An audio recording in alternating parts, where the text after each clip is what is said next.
It's December 12th. I had to have a wart removed today. I got this wart from probably about 5 months ago from a fan at a meet and greet, I think. And got to the point where I needed to go and get it removed because I was afraid I was going to touch my face and spread a wart and get warts in my face.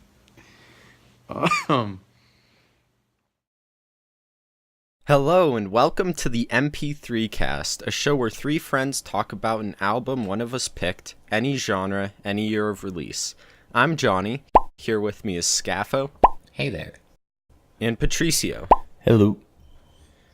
Alright, so this is the third episode, and it was your turn to pick an album, Patricio, so why don't you introduce it to us? Sure. We're going to be discussing Post Traumatic by Mike Shinoda. It was originally an EP with only a couple of songs, but then he quickly made it into an entire album.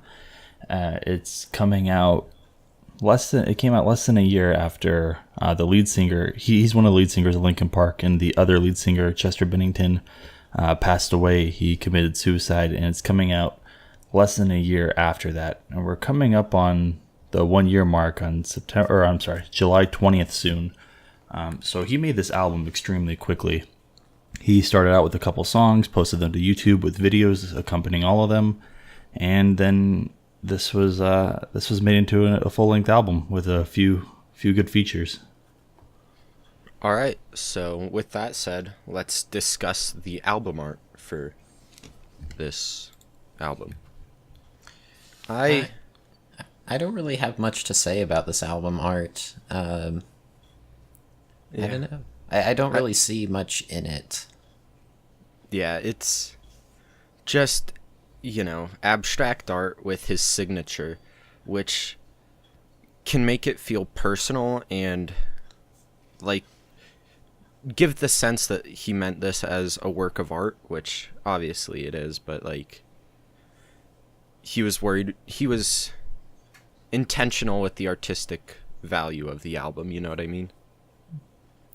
But yeah, I think it's a serviceable album cover. It doesn't look bad. It looks nice. I'd pick it up if it was on a shelf, but there's nothing inherently special about it. It's probably a painting done by himself, because I do know, just of my prior knowledge, that he paints a lot in some of those symbols. And I'm not sure if the actual album cover, because there's two different album covers, kind of. I think one of them is the original EP cover. There's a little more art stuff in there, but I will say it's a pretty dark color palette in general there. So, but yeah, it looks like it's just his signature in the middle. Pretty simplistic. Yeah. Yep. All right, so now let's start discussing the album. The first song is Place to Start, and I thought this was a great intro track. I enjoyed it. Thought it set the tone well. Definitely. And I really like how cleanly the calls at the end were edited together. They didn't last too long. There was the perfect amount of space between each, and it did a really good job of making you expect how personal this album is going to be. Yeah, it really sets the tone for what this is about. I mean, if you didn't already know, by the time you hear the end of it, it's kind of like, oh, something happened here. It's a pretty simple instrumental and a repetitive piano, but there's some really good parts where there's some good crescendos that are done with hi-hats. And just the simple lyrics, I don't know the end, all I want is a place to start. It's simple enough, but it also holds a lot of weight for an intro track. Yeah. Yeah. The metaphors were definitely, pretty basic, but it's more a mood piece than flexing lyrically. So I think it does that pretty well. Yeah, and I like the delivery. He uses his singing voice more so than rapping, really. Yeah, which I definitely thought was a great way to start off the album. Make it feel more vulnerable and soft, There's also a really subtle part in the middle where he's talking to himself, and there's an AM radio voice almost laid over. It's his same voice, just laid over like that. Kind of like there's a devil or something speaking to him, like dark thoughts. Yeah, which is a theme that gets explored in this album. For sure. Definitely. Yeah, so let's move on to the next track, over again. I'll let you guys have your interpretations first. Well, I don't really have too much to say about this track in particular. I wasn't really feeling the hook, and during the second verse, there's this weird like squeaking, almost like someone's rubbing a balloon, and it's really distracting. But I feel like the first half of the song with the first verse and the chorus is good. I like the chorus. I think it's good. The first verse has pretty okay to good delivery for me. Yeah. But then in the second verse, it kind of falls apart towards the end of that verse because I don't think I like the addressing the critics, the way he addresses them anyway. I don't think I really like that, especially when he starts talking about wow, that must be really hard to figure what to do now. And then he says, well, thank you, genius. I feel like that line itself is corny and his delivery makes it worse. Yeah, definitely. I really that one specific line stuck out. Yeah. And it kind of soured the whole second verse for me. When I first heard it a while ago, I was like, that's kind of a dick thing to say because, like people are trying to help. But then that line definitely stuck out the most. But then the more I thought about it, I'm like, when you're probably in that mindset of everybody saying that to you all the time, like, I guess you would get kind of pissed off and fed up at some point. But I think definitely the first verse was better. A little context to it. Him and the band and a bunch of artists, people from like Avenged Sevenfold and Pop Evil and stuff, they put on a 3-hour concert in like tribute, and they played all their songs. But of course, Chester Bennington's not there anymore. So what he's talking about is he wrote the first verse before the show, the night of, and then the second verse was written when he got home from it afterwards. So I don't know if that helps put anything in perspective, but Interesting, yeah. Yeah, that's I'm glad you brought that up. That's adds a little bit more to the track. yeah, so you can see in the beginning where he's talking about like tonight's the show and stuff and how he's feeling about it, and then afterwards he was kind of pissed off. But yeah, nothing much to say about it other than I think the chorus, the lyrics hold a lot of weight, but the way it's delivered and also the squeaking you're talking about toward the end is slightly annoying. Yeah. It's one of the weaker tracks on the album to me. I like the chorus. I like when you look at the chorus in the title of the song, I feel like it doesn't deliver on what I want it to be because it's a good premise for a song about how you can't get over someone's passing, and it just sticks with you. But he doesn't really delve into that so much in this. He has a few lines, like when he says, I almost lost it in the middle of a couple songs, and the grief would tackle me at times that I would least expect.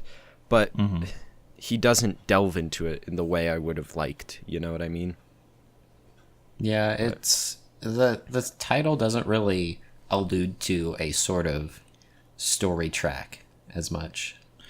One part of the lyrics I want to point out is can't remember if I've canceled any show, but I think about what I'm supposed to do and I don't know because I'm thinking about not doing it as the same way as before, and it makes me want to puke my fucking guts out on the floor.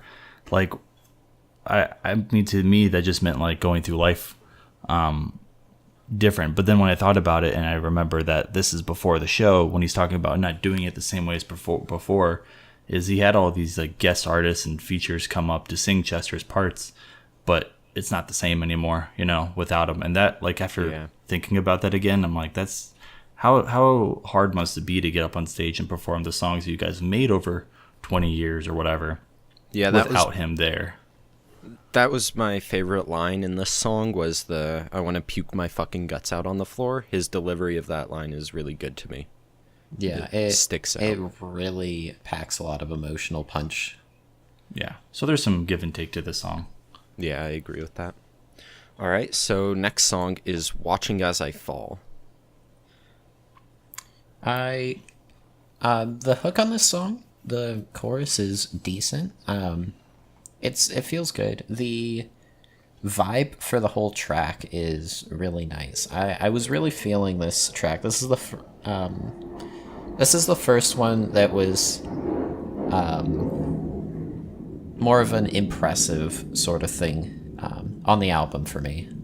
Yeah, I like both the verses, how they're more vague, but his delivery of them is good and helps them stick.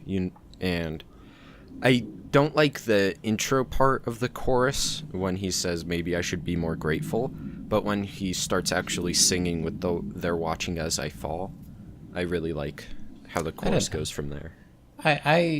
The bridge had this. I like the delivery on that.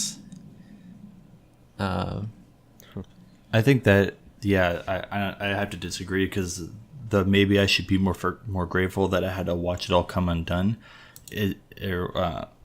Come undone it's kind of like sarcastic in a way, but also like him trying to embrace like the brighter side of it. As far as delivery, I thought all of it was, I mean, of course I'm biased, but I thought all of it was wonderfully done. And the dubstep type beat also mixed with like a beautiful piano, and his rap and singing mixed. I think he just did almost all of it well. Also, some of the lyrics, like "Nothing is forever, don't be mad at the design," is kind of like, they're simple, but they hold a lot of weight in it. Like you can feel like the kind of pain that goes behind it, especially in this song. Yeah, but I wish that he had more of that. I feel like he has a lot of his raps that aren't so much a glimpse into his emotions or a dive into what he's going through as they are just good lines for a rap, you know? Which, I like this song sonically more than I like it looking at the lyrics and trying to dive into it and find meaning. It sounds really good to my ear, but I just feel like it lacks the depth I want. Yeah, I feel like that's common on this album, though. I don't really think this album goes too deep. Yeah, so I think he made it a point, definitely. There are some times, and we'll get to him later, but there are some times where he's very specific. He's like, This is exactly what I'm talking about with these people or this thing right now. Yeah. But there's other times, like on this song, where parts of it he's saying, they're watching as I fall and they're looking at me. Like basically they're looking to see what I do next, and the pressure is there. Yeah. But at the same time, there are some lyrics, like in his rap parts, like in the second verse, I could think specifically, kind of like the last track, where some of them don't hold nearly as much weight as others do. So it's not 100% personal, but it's also not 100% disconnected. So it's kind of like, I think it's a good way to make it more relatable to other people too. Yeah. But you do kind of are like yearning more for like, what's your perspective? Like, what are you feeling right now? And he doesn't like give that to you. He has such an interesting experience leading into this album. Like, that's a huge thing to go through, and losing one of your best friends like that. And then this song specifically, it hints at like him going through the grieving process in the public eye. And I wanted a deeper dive into what that's like, but I felt like that was missing. I wonder if he didn't do that sometimes on this album, though, specifically to make it not about that. I mean, maybe not in terms of like he was afraid to, but maybe he just also didn't want this album to be so like extremely all about him. I'm just guessing here. Yeah, that could make sense. Yeah, it's a fine line to walk, because if you do it incorrectly and you're constantly alluding to his death on every track, mm-hmm. or even outright talking about his death in every track, then you could face a lot of scrutiny from people saying you're just trying to make money off of it. For sure. So I understand it's a fine line to walk. I just wish he leaned more towards details than he does at a lot of points on this album. Yeah, definitely. Also, the sort of vlog thing he does at the end of this track is really It's really good at setting him up as a relatable person. Just the way he talks about just these little things that are going on in his life is really personal, and I really appreciate it. You know, I was that on the video? Or I'm also wondering what you're referring to. Really? yeah, because I listened to it on Spotify and it wasn't Yeah. there. I definitely did not listen to it on Spotify. I thought that was just a feature of the track. Where'd you listen to it? On YouTube. Like the audio version though, not the music video.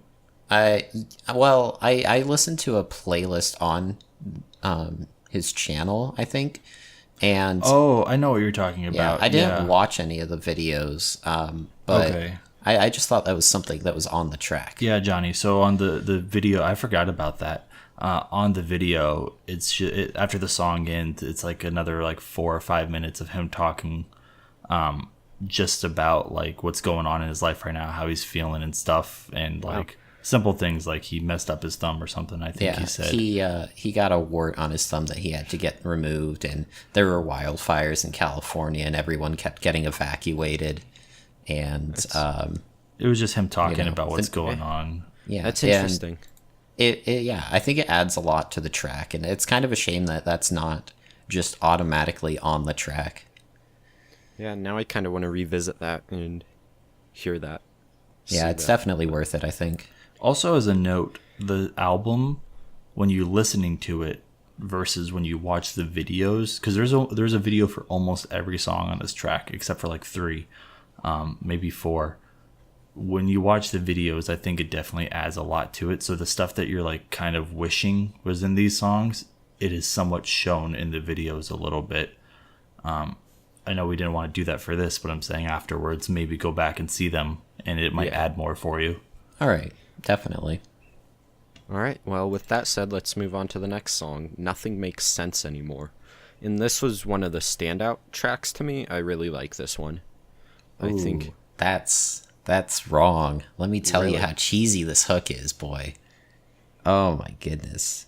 Also, before I get into how much I did not feel this track, the opening notes, they remind me a lot of a Linkin Park song, but I don't remember which one it is, because I was never really that into Linkin Park. I think maybe it was on one of the first couple Transformers movies, like it was the main theme.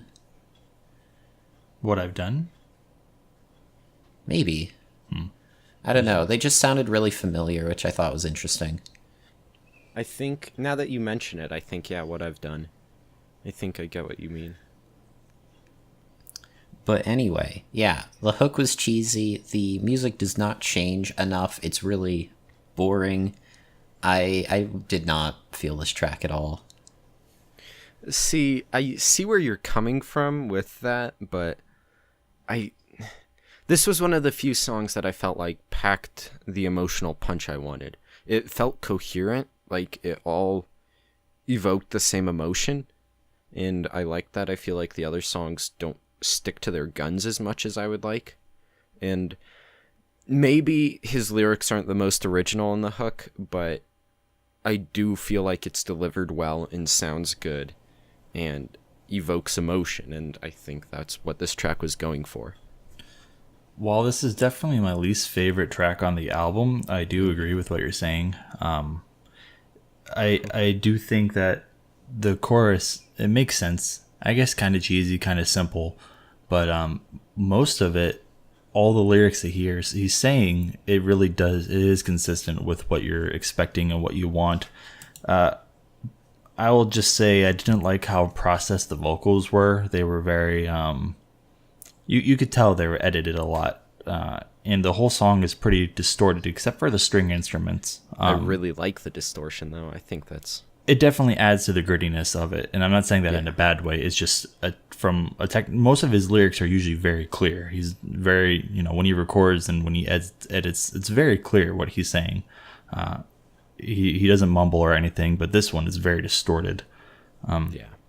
But the chorus and the lyrics as a whole are very hopeless and like draining throughout the entire song. It just sounds like depressing. one of my favorite things about the track, because Definitely. it brings you into the pit he was in when he lost his friend, you know? It brings you into his grieving process. Like, I keep saying I wanted him to do more on the album, and I feel like this was a great way to get the listener into his shoes and make them feel what he felt. I can see what you're saying. It definitely does have some emotional punch, but I kept getting distracted by how sort of cliched the way he's describing these things are. I wish it was, because if it was a little more interesting, I feel like I could definitely learn to like this track, but it's, I don't know. I've heard all of the terms he uses over and over. I expect these things. They don't have much weight anymore. I suppose his story isn't much different than many other people's, though, too. I mean, I think that's kind of part of it, though. Just saying nothing makes sense anymore is, again, he's like a master at like simple lyrics holding a lot of weight. And I mean, that's something like, it seems like a duh thing, but when he says it, it's kind of like it leads you into it, I guess. I don't know. I see both sides for why this is a good and bad track. Again, it's my least favorite on the whole album, but I definitely see why it's still a good one. All right, well, with that out of the way, let's move on to About You. I'll start by saying I didn't like the low-toned chorus on the track, how distorted it was. First time I heard it, I was like, "Ugh, that's gross." But it grows on you the more you listen to it. I don't understand. It definitely. I really like the distortion on the vocals. I feel like he's a good singer, and I understand why you might want that more, but I feel like the distorted vocals help set the tone better than just his singing does in most cases. His singing might sound better sonically, but I feel like this evokes emotion, like I keep saying I'm looking for in this album. Yeah. I don't have a problem with the distortion in general on the album. This particular voice effect, though, it just sounds bad. It's just very strange coming from him. I mean, but it's not like awful. It's not like unlistenable. And again, it grew on me after I listened a couple of times. And performing it live, it's like the same way, I'm sure. But the chorus itself was really on point, I thought.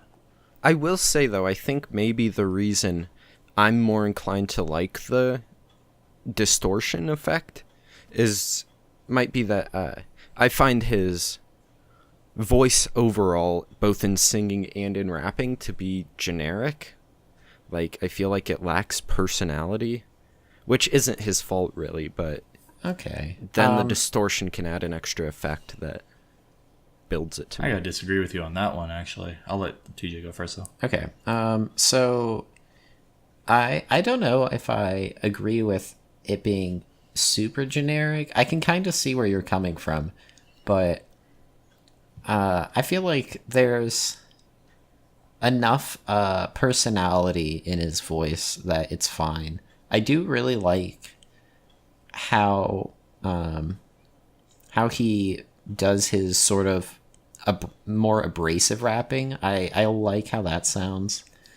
And just as a quick note, the music on this track is really nice. I love the beat. It changes a lot throughout the track.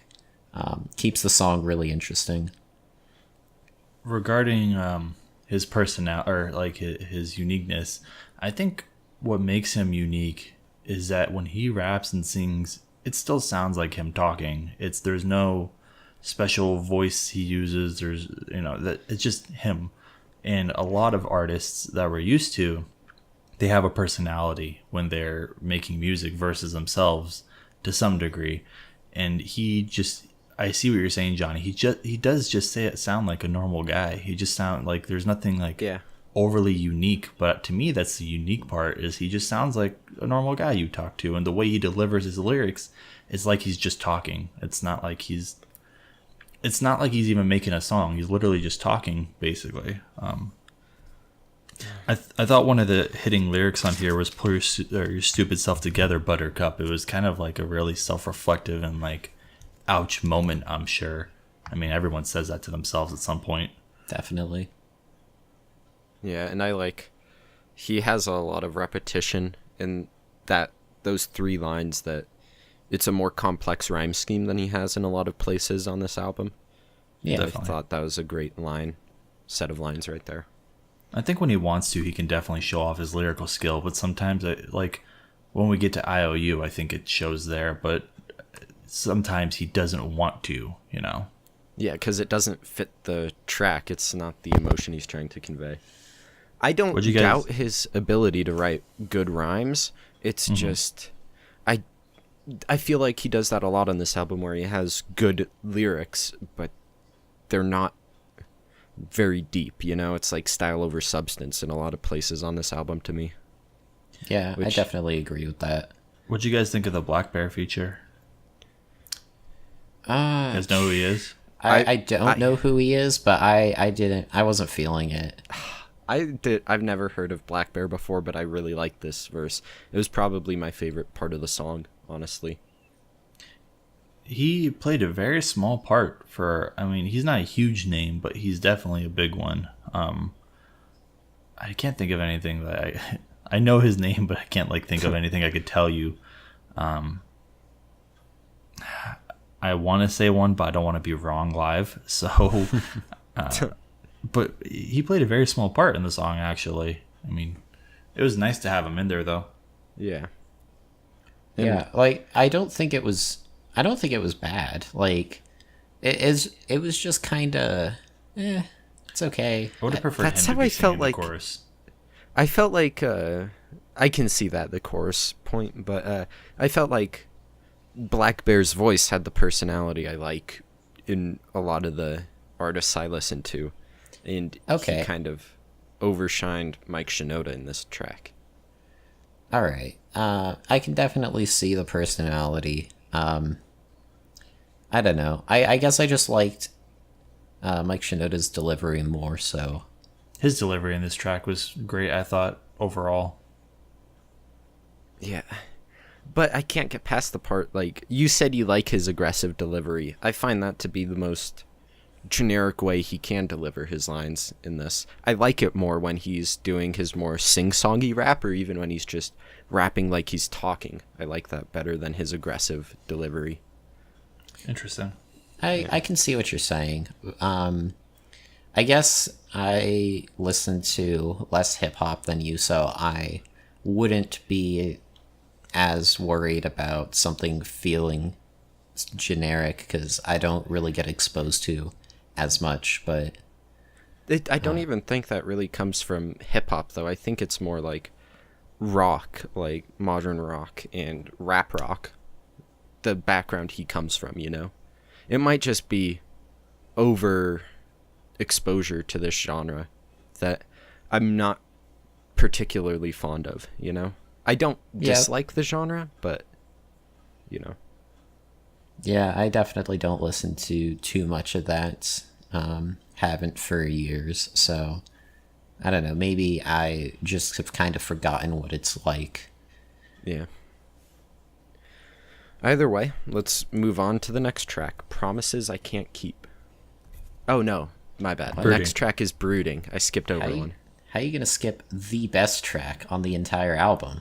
I really like it, but I don't think it's the best track. Yeah, I don't think it's the best track either. Good track, though.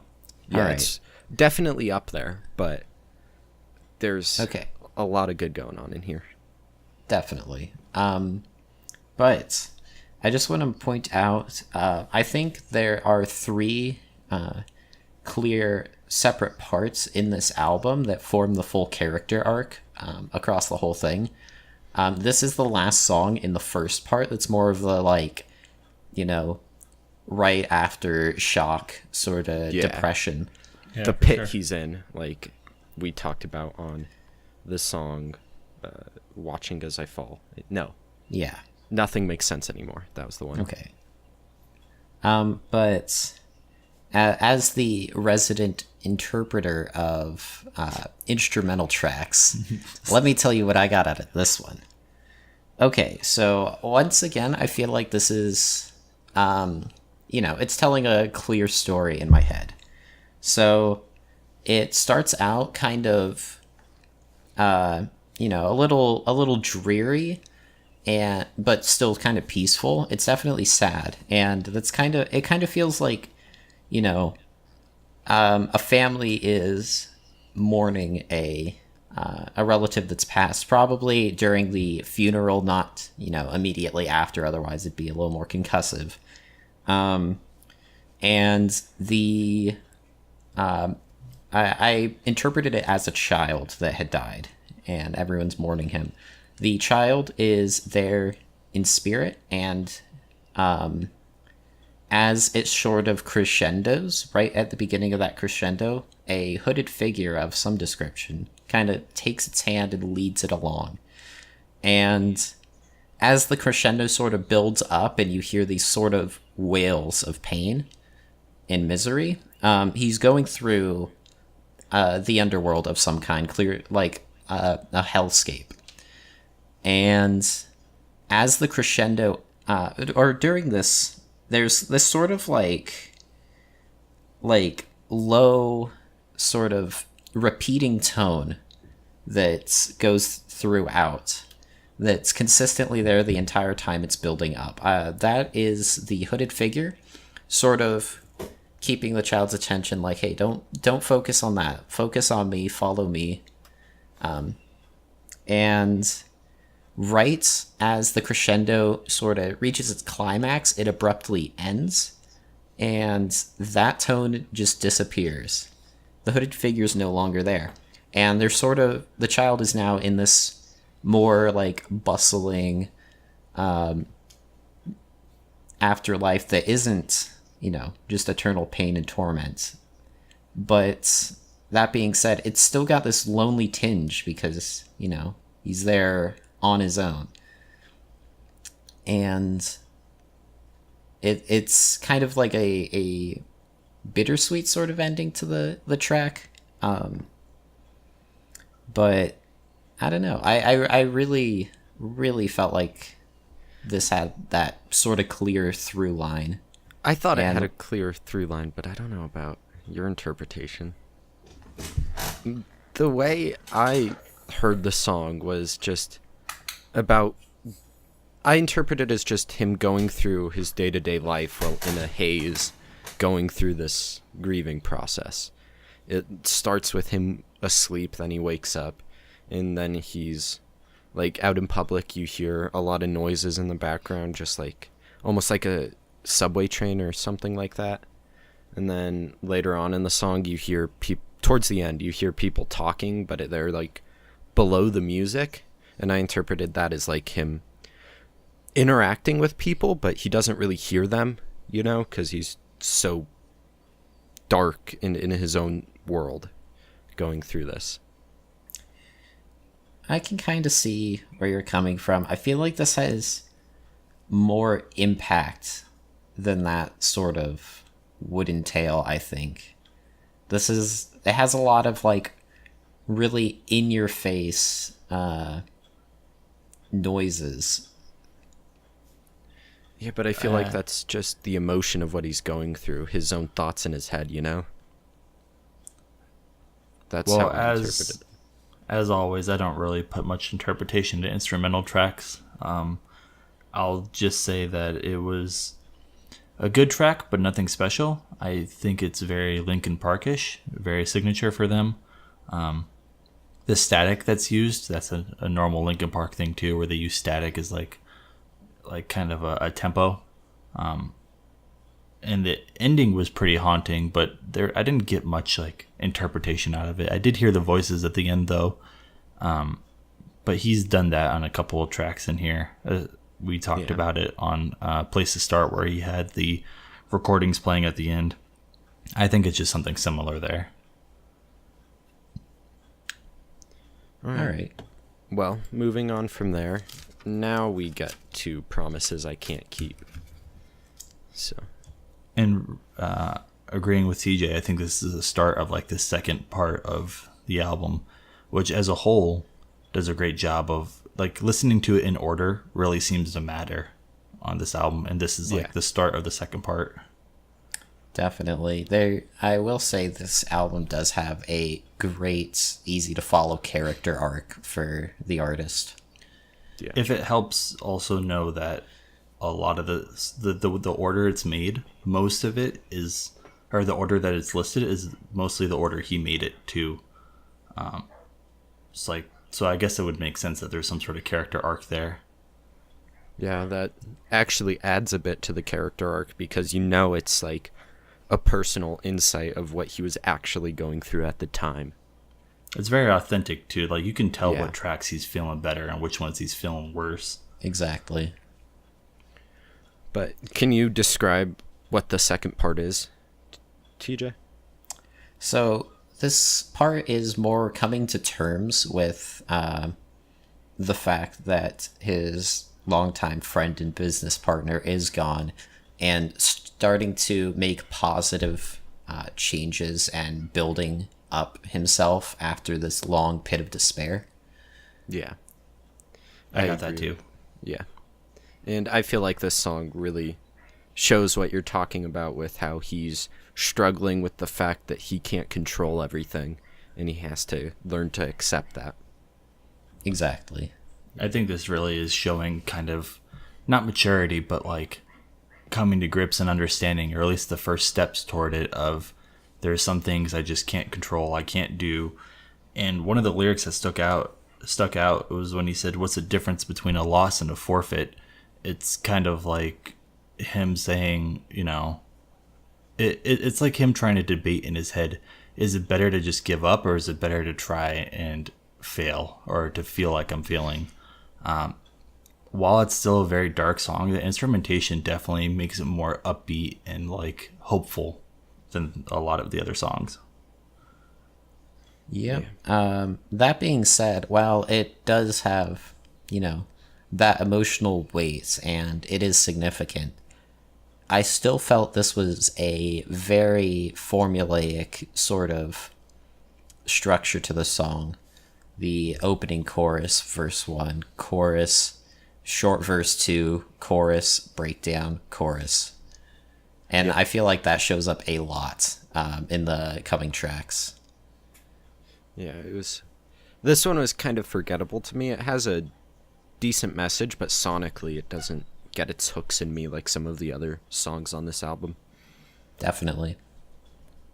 I would agree with that. I think it fits though. It's a very fitting turning point. It's still because the next couple of songs that come up, they're not as dark as the first few, and like, I picture them more as like a lighter color versus the dark colors from the beginning. I guess that's kind of where the album art might also play into it, because on the album art there's a lot of really dark colors, but then it gets brighter in some spots. So I guess this is like one of the brighter tracks of the album.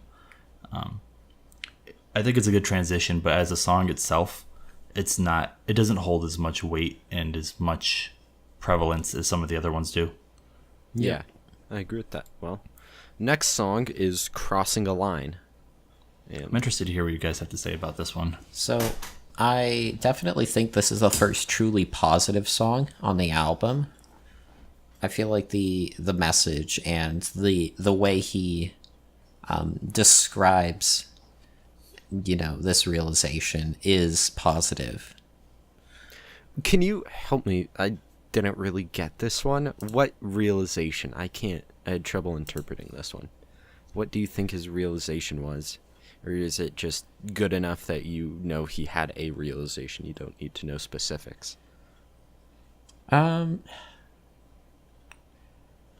have to listen to it again, because once again, the formulaic nature of this it makes it just inherently forgettable. But I definitely did have that sort of sense. Whether that is something specific or not, I can't really say as it stands. Because there's parts in the song where I feel like I should know what he's talking about, but I never do. I guess The chorus would be like probably the best sort of signifier of what he's speaking about. It's like coming to grips with and accepting the fact that he's going to have to do things that he hasn't wanted to do since the incident, and going to have to, accept that he can. This less so than a later track, but accept that he can go ahead and be happy. He's okay with, crossing that threshold and doing these things that he didn't want to do out of respect, Okay, I can see that. That makes sense to me. I'm not sure what he's referring to when he's saying, what he has found. I'm guessing it's some sort of peace, but I think the crossing the line part is definitely like TJ was saying here, like coming to grips finally and saying, I have to do, making this album as a whole, making these songs. And when they played that show, I'm sure it must have been hard for them to be like, how are we going to get up there and do it? And then they did it. And he obviously was making this music at the time, like I said. So it must have been that line of like, doing this again without him must be hard. And I think him crossing the line is just him saying, I'm going to have to make myself uncomfortable to get out of this. He can't just sit in it anymore. Okay. Who do you think the you is? Who is he addressing in this song? I think he's talking to his fans, and that's what he's saying. Holding back things you don't know, and it's keeping me up all night, worried it's not all right, you're not going to like where this goes. I think he's talking to the fans, saying this is going to be like, this is kind of a darker track, and it's more of an intro to the rest of the album, but I think who he's going to be in the future and how he's going to act more. He people might not like that he holds things back, or that he isn't, people look at artists like they're superhuman, like they're tough and they're strong and they can get through anything. But for him, which he talks about later, breaking down a lot of the time and not being able to handle this, I think this is definitely him saying, you guys aren't going to like that I'm showing a darker side and that I'm more vulnerable. All right. You said that this was one of the darker tracks, but I completely disagree. I think this is just seeping positivity and self-assurance throughout the whole track. He's accepting of the fact that some people aren't going to like what he does, or from here on out. And I think that's a super positive thing to come to terms with. Definitely. I didn't mean like, I see what you're saying. I didn't mean darker as in like it's a dark overall track. I think there's parts of it where it's saying that he himself has become darker and that people might not like it. But like where he said, this is not a goodbye and I'm not going away. And he doesn't have the answers, but he has the faith. Like that's definitely a very positive tone. Yeah. Yeah, I don't know. I don't think it was alluding to him being a darker person after this, just that there would be change of some kind, and you can never make everyone happy, and that's okay. He won't be the same familiar person as much to everyone else. Exactly. And it won't be the same band if they continue. Yeah. All right. Well, I think that really helped me understand the song, because I really didn't get this one. All right. As when I listened through it. But that being said, I still have to point out that this is another incredibly formulaic song, and I'm not sure why you have such an issue with, most like rap songs and hip hop of sort are usually structured that way. It's usually, verse, chorus, verse, chorus, verse, chorus. It's just back and forth. Not that it's bad that you have an issue with it. It's just I don't think that's what makes a song forgettable. yeah, I agree with Patricio. I don't think it's the formulaic nature that makes it forgettable. I think that there's plenty of formulaic songs that stick out in my head, But yeah, it's not just the formulaic nature. I feel like the the way the peaks and valleys of the music are handled is very poppy. I've heard this done multiple times by multiple people, and it really takes away some of the punch. I don't feel like there's much interesting going on sonically. I think this is definitely a song that's meant to be performed live too, with people in the crowd like singing along and clapping to it. Yeah, it definitely does have the sort of like emotional punch and would get a crowd hyped for sure. But I don't know. I'm also not that into live music, so I don't really consider that when I'm listening to something. I'm sure that's part of it. All right, well, let's move on to the next song now. Hold It Together. I love this song. It's very dark. And this one, I think, has the personality that you were looking for on Watching As I Fall. Him talking about that scene where he's like, someone brings Chester's suicide up at a 6-year-old birthday party. Like, he's very specific. And then he's like, I try to make an awkward joke, and it just goes wrong. And he thinks, like, I shouldn't have come. But he's like, I can't go home. That's kind of like, that's the most extreme version of when you go somewhere and you feel awkward there and you're like trying to make it better, but you make it worse. That's his extreme version of like people coming up to him. And of course, we're just trying to ask if he's okay. But to him, it's like he can't go anywhere without someone asking, you know? Yeah, definitely the second verse was painfully relatable. It was really poignant. I can kind of...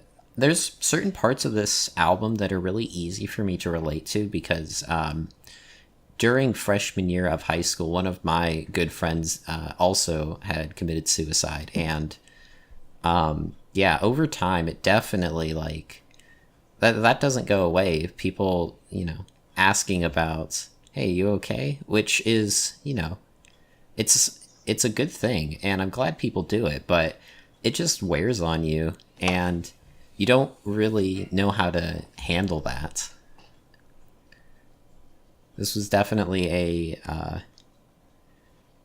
very, very real sort of way of displaying that. Yeah. This was a really good song, and I feel like the production on this song really matches the song well. I think they go well together. There are some songs where I feel like the instrumental is more disconnected, but in this one I really like it, especially with the chorus and how it like cuts out. Yeah. I really like that. Yeah, instrumentally, while I did also notice this was a bit formulaic, this changes it up enough to where I really like it. I really like the instrumentation on this. It's hard to tell. I mean, it's not really hard to tell, but like when you're listening to it, you don't think of it as like verse, bridge, chorus, like it just flows together so well. I do though. I didn't think of it like that. Like when he goes right back to, I have to admit that I'm struggling, like that just feels like it's still part of the same verse, even though it's not, it's meant to be broken up. Yeah. Okay. I definitely do pick that out in most of the music I listen to. So, even if it's not intentional, I definitely do notice that. And that's why the more formulaic tracks on this album are so distracting and forgettable for me personally. Distracting and forgettable. Well, the formulaic nature is distracting. Yeah, you get it. I think every lyric that's placed here is super intentional and perfect, though. Just that beginning part where he's talking about like waking up and, he barely getting any sleep, and it's obviously his wife talking to him saying, are you okay? And he's trying to be like, yeah, I'm fine, but really everyone can tell he's not. Yeah. And where he's saying the world keeps on spinning, he doesn't control that, and he's just trying to act normal so they don't know. It's kind of calling back to where on Promises I Can't Keep, where he's saying, things move on, and he's having a hard time like moving on with it. Yeah, definitely. This is definitely one of the better tracks on the entire album. It's great. It's catchy too. Yeah. Sticks in your head well. It's a song I would listen to like on its own without listening to the album. Yeah, I can see that. Yeah, definitely. Definitely sounds like a single. I don't know if it was, but I could see it as one. But moving on now to Ghosts. This Does anyone have anything really important to say, or can I go first? You can go go first. ahead. Okay, so I thought there was really hard-hitting lyrics right off the bat here. And at this point in the album, I think this song is also cementing that his lyrics have really come first, rather than the instrumentation and even production.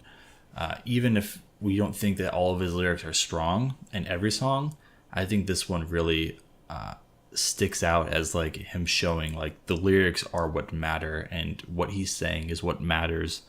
And this feels like he's speaking to his wife throughout the entire thing. And one of the lyrics that really got me is when he says, "So I play along and nod my head when they say I'm wrong." That's just him trying to fit in and go along with everything. He's trying to play along with everybody, but he's really freaking out in his own head. I thought that lyrically the song was wonderful. This song just didn't connect with me the same way it did with you. I felt like the verses, maybe it's just that this was another song where I had trouble with the interpretation, but they just didn't seem all that impressive to me and evoke all that much emotion. I don't know. What about you, TJ? Yeah, I don't know. I didn't really get that much from this song. It was another one that was formulaic to the letter, but even still, I like diving into the lyrics. It's relatable, I guess, but there's not much punch to it, I don't think. Yeah. The part that I still understand is the ghost part, actually the main focus of it. I'm not 100% sure what he's referring to here. Clearly at the beginning, he's saying it's not about poltergeist, not about phantom that glows at night. So I'm wondering if the ghost is just like their thoughts, their feelings, but it's hard to tell. I think maybe it's like a sort of celebration of the life of those that have passed, and that's the ghosts. Tonight's for them. That would make sense. Kind of like a tribute to them. Yeah. Because they've, never mind. I don't want to give too much context in history. Why not? Yeah, I think that adds to it. Okay, so Chester Bennington's suicide happened on the day of the birthday of their friend Chris Cornell. Chris Cornell is, I don't know if you guys know who he is. He was from Soundgarden, very famous. He committed suicide not long before. Chester and him were very, very good friends. I see. And so him doing it on his birthday, probably very related. So they made a lot of songs about, they didn't make a lot of songs, but on their last album, they had a song that was dedicated not only to him, but also their other friend. I don't know if she committed suicide or if she died, but basically I'm just saying him and his family and their family and the band as a whole have gone through a lot of death within the past 2 or so years.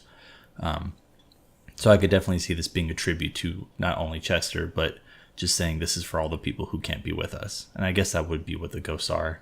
Yeah. Yeah. But even still with that interpretation in the context, I still feel like this song is forgettable. It's overly poppy to me, and it's... I think of all of them, lyrics. it is more forgettable for sure.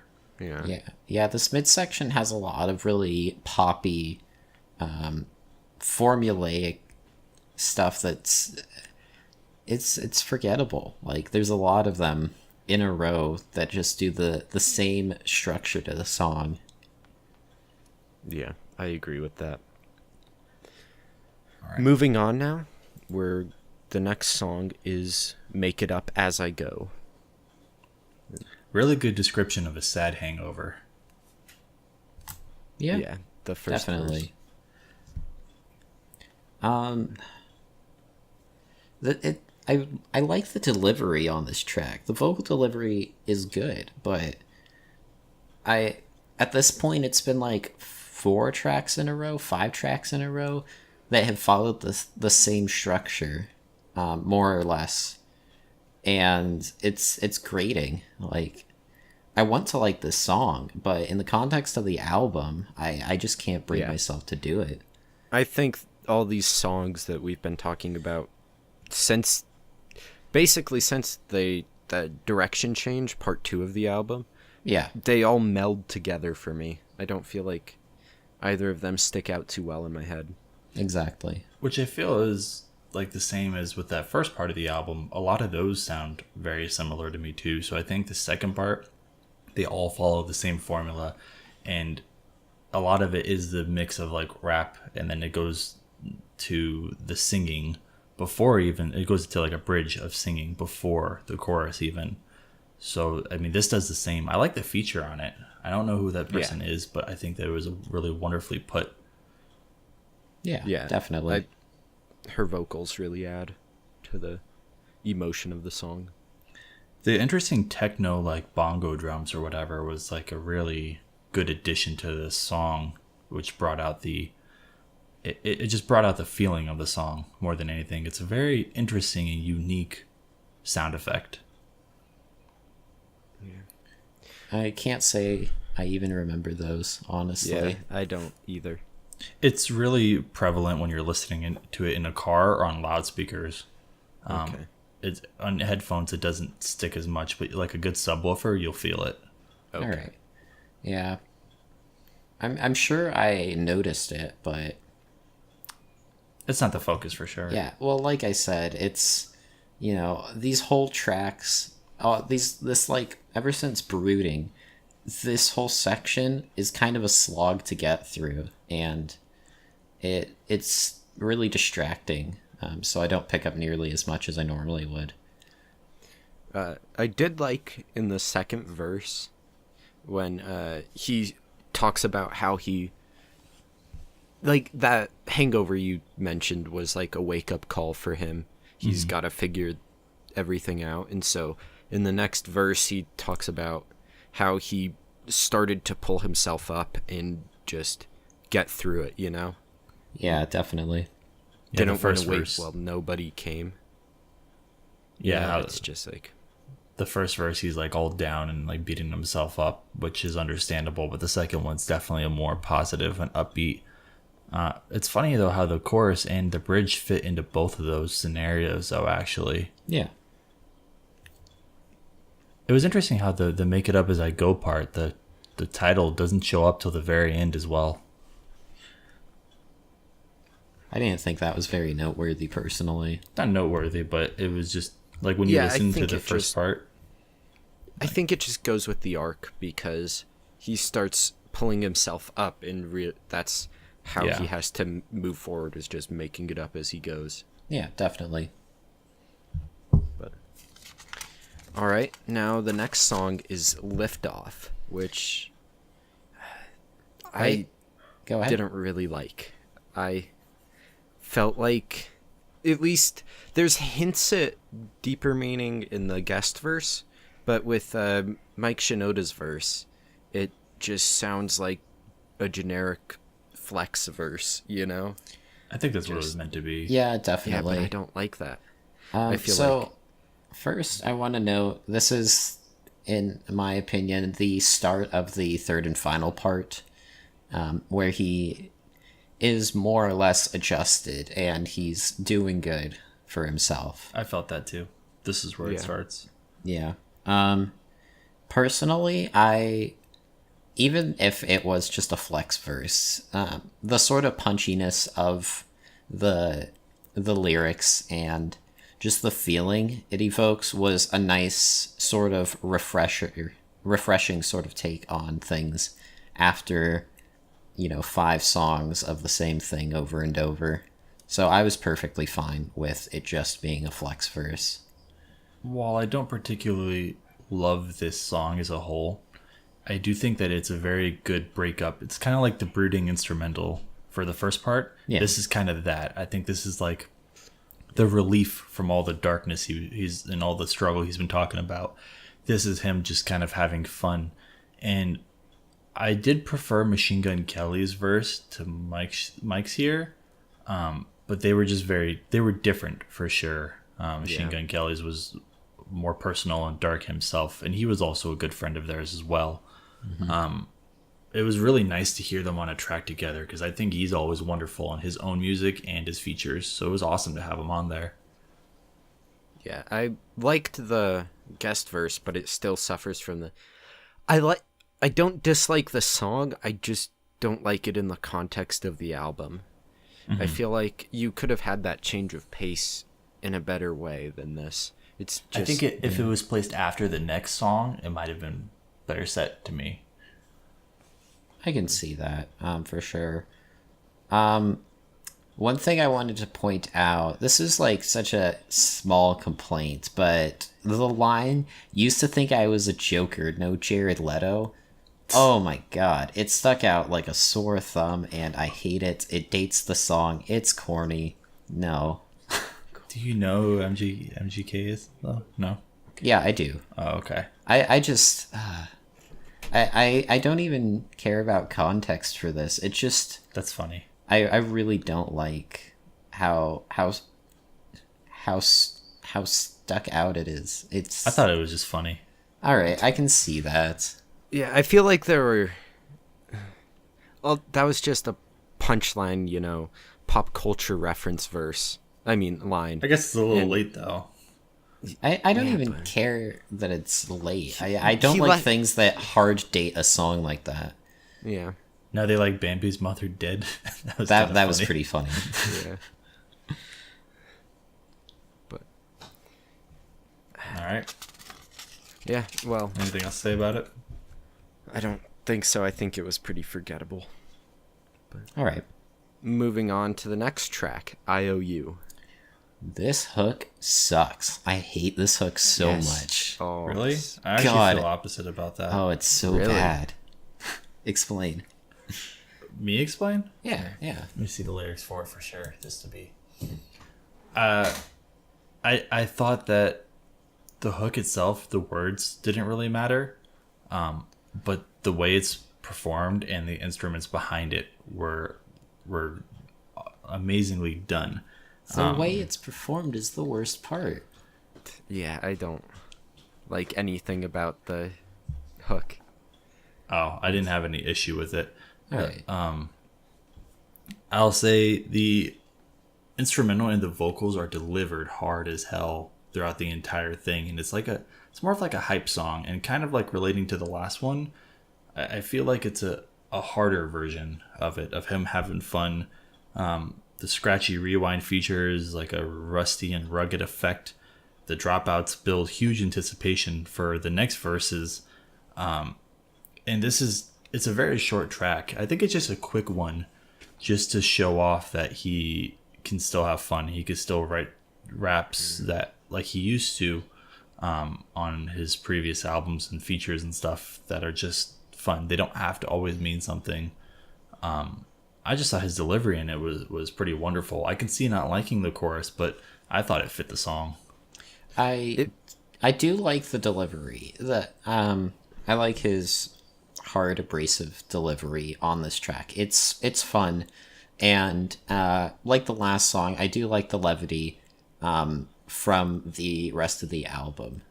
Just letting loose a little bit is nice in the context of the album.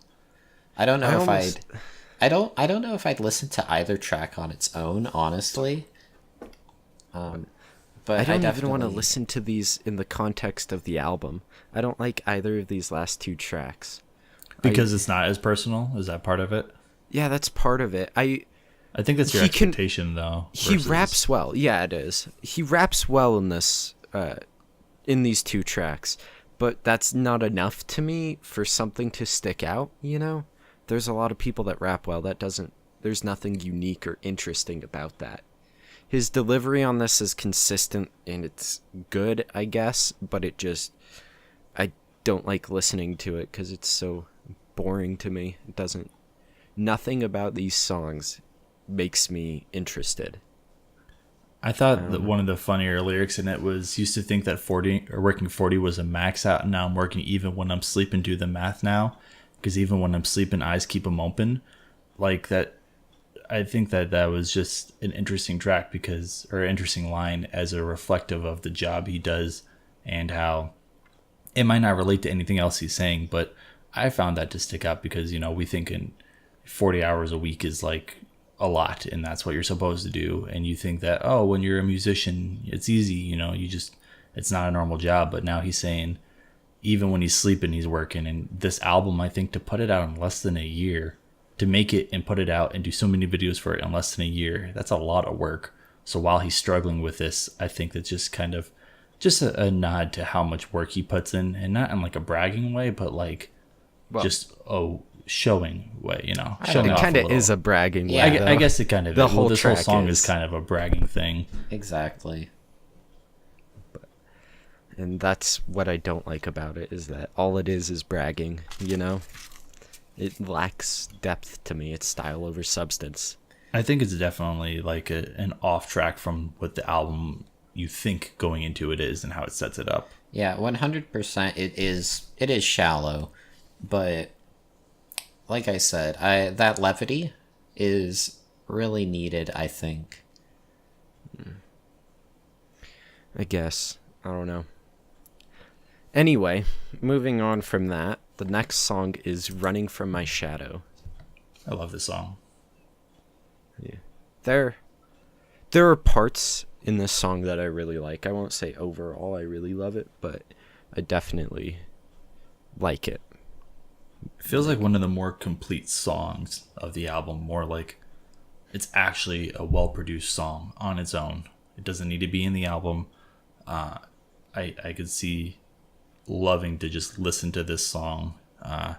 It's very equally balanced between the instruments and the lyrics. The feature was wonderful on it, and the lyrics were hard-hitting but also very reflective. Especially, I'll point them out later at the very beginning, but then there's a nice guitar solo at the end, so it's just a nice balance of everything here. Yeah, I definitely do agree that this track is pretty strong as a standalone track. The hook was pretty good. I don't think it was anything amazing, but it was pretty good. The flow feels good. There were these hums throughout the beats that I really, really like those. I thought it was like my washing machine or something. And I was like, what is that? And then I listened, I was like, wow, it's like a really weird effect. It's so clear. Yeah, I really like it. I mean, the closing words, yeah, it did indeed feel pretty cool. I agree. Yeah. This is one of the better songs on the album, I will say. It's the flow, like you said, is really good throughout the whole song, from chorus to hook to verse. It all really goes together well. The feature really fits in the song, and is a really good feature. Overall, I really like the song. Okay. One quick thing I wanted to point out, though. Right before the sort of closing fade out, he says, "Running from my shadow. Now my shadow is my only friend." That doesn't make sense. I mean, it's fine, but what's that mean? I thought it meant like running from like the darkness and demons and stuff. You're always trying to, in his case, trying to get better. But as this album is proven, and he talks about on Crossing the Line, embracing those demons and embracing that darkness, it gives you the material to write. I mean, what do you say? Either try to ignore them, or I give them a voice. It felt like, he's like, oh, I'm trying to get better. I'm trying to get away from this pain, but he just decided to finally embrace it. That's what I got from it. Okay, I can see where you're coming from, but I don't know. I didn't really get that sense myself. I want to point out that most rap songs, of some sort, hip hop songs, they start out like lyrically okay and it builds up to being really good or great or whatever. This one, I didn't catch it when I first heard it, but going back, it starts out to me really meaningful.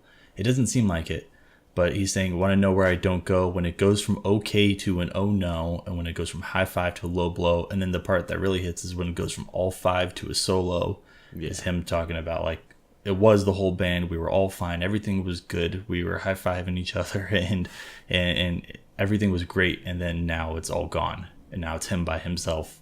I mean, for the time being, it's him by himself trying to figure out what to do.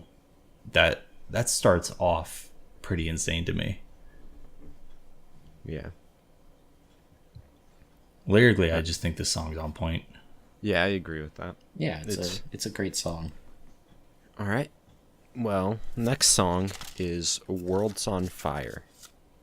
So, This is like the closing tracks, these last two here. The Yeah. formula returns with a vengeance. wow. I thought we were done with this, but then this track is once again the formula. That's what this track is. I really don't have a problem with that.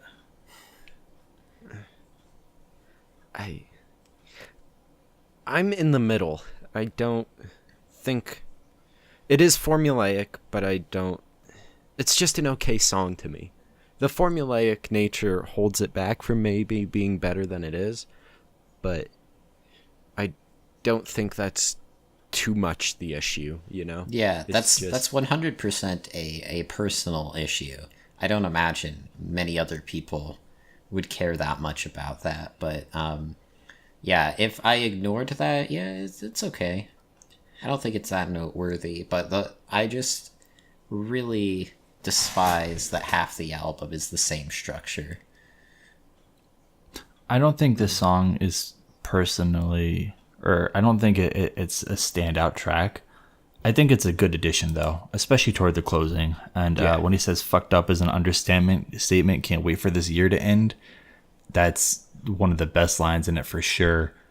I mean, that's self-explanatory. And I think throughout the song, he's talking about all the pain and agony, and a person, I think he's referring to his wife, is holding him down, helping him through it, even when he wants to just disappear. And it sounds like a tribute song to her. It definitely is. Yeah, for sure. And the first verse in the first part of it is very dark and how he's feeling, but then the additional backbeat in the second part, the instruments really complement what he's speaking about and like saying thank you to this person. It really does feel like a more upbeat, like everything's going wrong, but thank you for being there. And I think it's not a great song on its own, but it's very beautiful, and I'm glad he put it on the track or the album. Yeah, for sure. I agree with that. I think this is a great way to start the closing of the album, where he's like back to where he was almost before. He still went through what he went through, but he's almost back where he was. He's feeling better again, you know? But You're learning to live with it, at least. yeah, exactly. But Yeah. other than that, I think we don't have much to say. Nope. So moving on to Can't Hear You Now, the final track on the album. This didn't feel like a final track to me, because I mean, maybe just me like loving him and his music and the album, but when it ended after this, I was like, oh no, like there's no more. It didn't sound like, I think World's on Fire would have been a better closing track as a whole. But this song was pretty great. I thought a big like fuck you to anybody who was doubting him and hating him. I mean, there's nothing especially instrumentally, but it shows how well he can transition between rap and singing, for sure. Yeah, I really liked it. I think his voice shines in both his rapping and his singing, like you mentioned. And it's one of the few tracks on this album where I can say that. I usually have a problem with at least his rapping on the tracks, but this one is cohesive all the way through with good rapping and singing, and I just think it sounds good. It's fun to listen to me. Yeah, I agree. This is a pretty solid track. This was formulaic, but I feel like this modified it enough to still be interesting. Even though I did pick it up, I just kind of didn't care because it was a good track. Even through that, should be, you know, a testament to how good this track actually is. Yeah. I really like the chorus on here too. And For sure. it And I like ending the with that. I like the 2 minute and 20 mark or something. It really picked up on that and it really brought the chorus to life toward the end. Yeah. I do think the last two repetitions of the chorus do close out the album nice, and it's a nice cherry on top for the whole character arc. Yeah. I agree. So, with that said, let's move on to overall thoughts on the album. I personally, I didn't like it as much as I wanted to. I wanted this album to be more than it was. I felt like it was such an interesting concept that I wanted something more experimental. I wanted I wanted more depth in the album than I got, and it kind of disappointed me. It was underwhelming listening to it.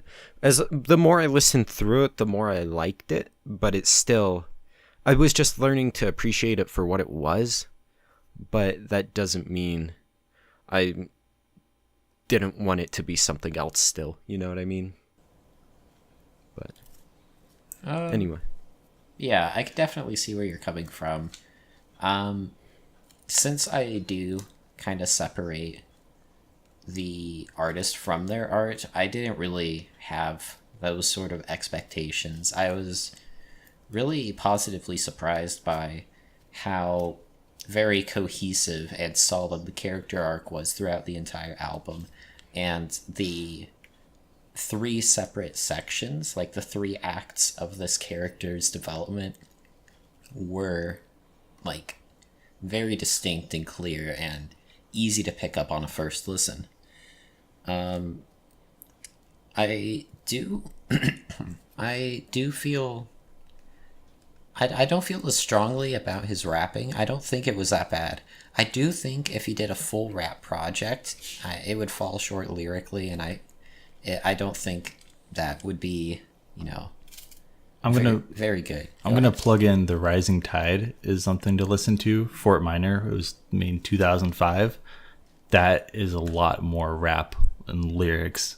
So this is very different from that, but he rapped a lot harder on that. That's the song "Remember the Name" and "Where'd You Go." You guys probably know those two. Yeah, I've listened to that there. whole album several times over. Not any time recently, and I only listened to it casually, not with you know, focused eye. But yeah, I think I've heard, like, you know, half the tracks on the album, maybe just about, probably through Pandora or whatever a few years ago. And it definitely does sound good. So yeah, I can see that, but A 13-year difference makes a lot, though. definitely. but I will say, I think his rapping is pretty good. It's just nothing notable to me, you know? It's good that's fair. rapping, and that's all it is in a lot of cases, and that's not enough for me. Yeah, and that's exactly why I don't think a rap project would be something he'd do that superb at, because yeah, he can rap, but I feel like lyrically, because you have to cram so many more lyrics into that sort of style, it would fall short for sure, unless it was a particularly small album. So I'll give my thoughts on that first. Of course, I know a lot more and listen to a lot more. I think I definitely see what Johnny you're saying is, as a rapper himself, he doesn't shine as much as someone like Eminem would, or if you're listening to, and I mean, I'm pointing out Eminem specifically, but Old Eminem, I hope. but even newer Eminem, lyrically and stylistically, he has a very specific way of doing things, and he's a lot of syllables, and yeah, it's very complex. I think the way that Mike Shinoda raps and the way he sings really comes from his 15, 20 years in Linkin Park, where he's been a part of and writing the lyrics to almost every song. And he's been there with the singing part and his rapping part, which fits in a rock setting, a rap, rock, new metal, techno rap setting. I think his rapping fits those. And so when he's going into this, mixing the rapping and singing himself, it really feels just like him. It's not him as a rapper, it's just him as a person. And I know that sounds dumb, but I really think It doesn't sound dumb. Yeah. I really think that's what it is. Like I said earlier, I think his personality is just him. I think his rapping is just him speaking. It's not him with a character. It's not him showing off. That's just who he is. And I think this is just his medium for it. Yeah, I can definitely see what you're saying. As an album, going into it, I agree. I wanted more personality just because, again, this is such a traumatic thing. And you're just wondering, how are you doing? How are things in your head? Like, he never mentioned Chester's name on here. He never mentioned the word suicide, passing away. Or he did say months since he passed. Yeah. I do want to point out, if you do go through the video versions, during that vlog, he does go a little more in depth. He still does say Chester passed, but yeah, he definitely does go more in depth to his feelings, only for a brief moment. On that song, yeah. But on the album itself, it did fall short for me that he didn't talk about it as much. The part that stood out the most is when he talked about the birthday party. And that did disappoint me at first, but then the more I listened, the more I just accepted that this is what this album is. I went in with an expectation. It's not what it was, but that doesn't make it wrong. It doesn't make it bad. And after I took away that expectation of what he was going to be talking about, it really made the album that much better for me as a whole. There's not a lot of particular songs on here that I think are wonderful tracks. There's a few, but I think the album as a whole really works. It's cohesive. It feels like an album. It doesn't feel like a mixtape or like it was done over years. It makes sense. Yeah. Definitely. All right. Well, moving on from there, let's give our 3 favorite tracks and our 1 least favorite. So I'll start. My favorite track overall was Place to Start. I feel like it's a fantastic intro. And then Can't Hear You Now, I also really like overall. It's just a good song. And then Nothing Makes Sense Anymore is my 3rd favorite. With a special shout out to Brooding. It wasn't quite good enough to make my top 3, but I really liked it. And then my 1 least favorite was IOU. I do not like that song. All right. No overlap there whatsoever. My favorite was Holding It Together. Was my number 1 favorite.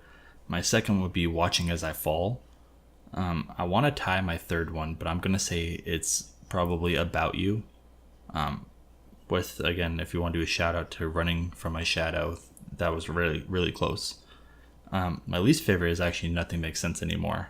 Just, I thought that song was a little over distorted, and it was the most, like, I wouldn't listen to it as much for me, but not bad. Okay. As I mentioned earlier, the number 1 song for me was definitely Brooding. And then there's a little bit of space between the rest of the album, but second would probably be Can't Hear You Now.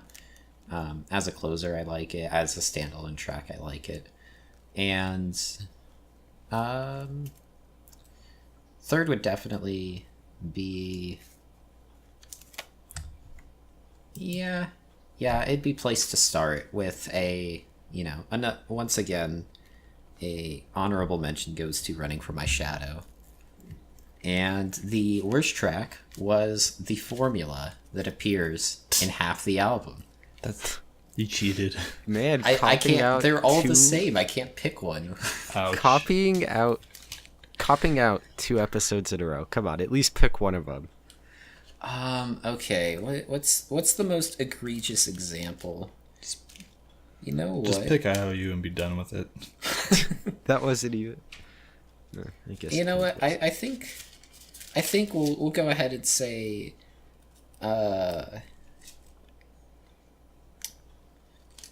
Yeah, we'll do crossing a line. I think. Okay. I think that's because it's not the first one, but the one before it had a little more substance lyrically. But yeah, that was kind of close to the kickoff of the garbage fest that was the formula everywhere. Ouch. Wow. I still like Brutal. the album. Don't get me wrong. The album I do think is Aside from the pretty- garbage fest, I really like the album, guys. it's a pretty decent album. I know that that's not a common complaint people are gonna have, but you know that's my personal complaint. I don't think I'd listen to the album again because it's too much of a slog in the center. Oh. But I do think I would recommend this album to people. Man, it's a slog in a garbage fest, but you like it. It's just Oh, that's for funny my to own me. very personal reasons. I don't think anyone else really cares about that. Yeah, all right. Well, anyway, All right. that was Post Traumatic by Mike Shinoda. And with that we round out our first cycle through the picks, which brings us back to me to pick the next album. And next week we will be listening to When Life Gives You Lemons, You Paint That Shit Gold by Atmosphere. Atmosphere. Nice. Oh boy, Okay. I'm Yeah. excited. Yeah. Well, I was wondering when you were going to pick an Atmosphere album. yeah. I just One of was my wondering favorite which one. groups. I had Yeah. to pick them I'm pretty surprised soon. you chose that album, though.